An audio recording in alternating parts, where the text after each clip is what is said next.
ties him. Is that blonde?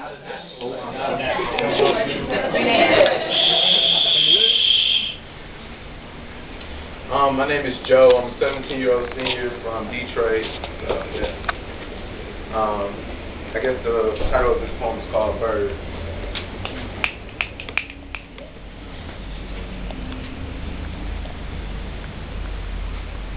I only have 10 months left of being a boy. So I want to tell you this while I still have innocence left inside of me. Have you ever seen a bird flying under one parental wing? It seems as if they will never get anywhere, just flying in circles. That's how my life has been, always flying aimlessly, ending where I started, not knowing what direction I want to go in, never confused. Because to be confused, you need to have options.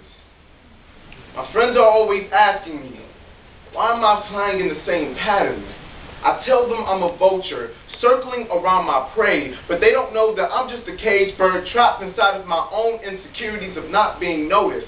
What am I saying that 1,000 other boys haven't already said? I'm ashamed to say that this poem is even about my father. And there are so many young men painted in this camouflage collage of not being raised by their dad. I'm not supposed to be sad. I'm supposed to suck it up. Because there are other boys who went through way worse. But I wasn't raised to find comfort in the misfortunes of others.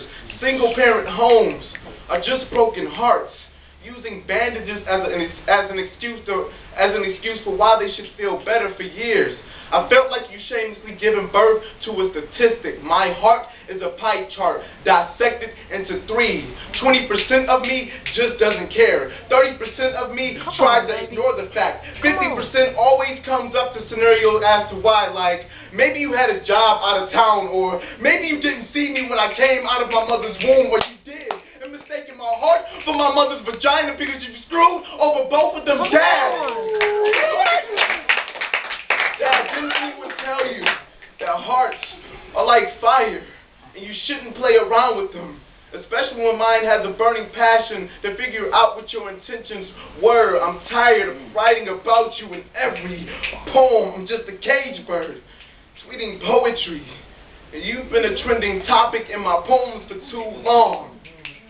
Whenever my mother and I get into an argument, she always tells me how I remind you of her so much. And I've come to the conclusion that we're so much alike. Like how I've been at home writing bars to compensate, you always being locked behind them. Or that all the spirit I have inside of me come from the empty liquor bottles turned upside down into your mouth. Or that we both smoked enough to get lost in each other's memories that we never had together and float high. But I'm going in circles because remember, I'm still flying under that one parental wing. Always ending where I started. Never confused, because to be confused, you need to have options. Options like the time I had to choose whether or not to plan your funeral with your life insurance money, but you don't understand. You died the day you walked out that door. My mother and I have been paying for your funeral ever since. Dad, I'll never stop writing about you. I'll just stop making you the foundation for which my art was found upon. I only have 10 months left of being a boy. So I want to tell you this, while I still have innocence left inside of me.